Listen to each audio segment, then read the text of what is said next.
What's up everyone, welcome to this video.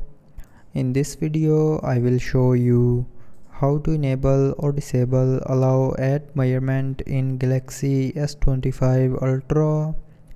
So first of all, open settings.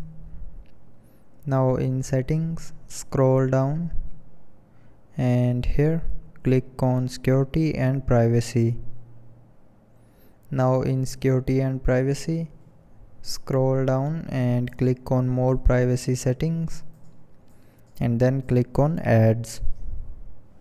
Now in ads, scroll down and here click on add privacy and then scroll down and click on add measurement. Now here you will see a allow add measurement button. So if you want to disable allow add measurement, then turn off this button.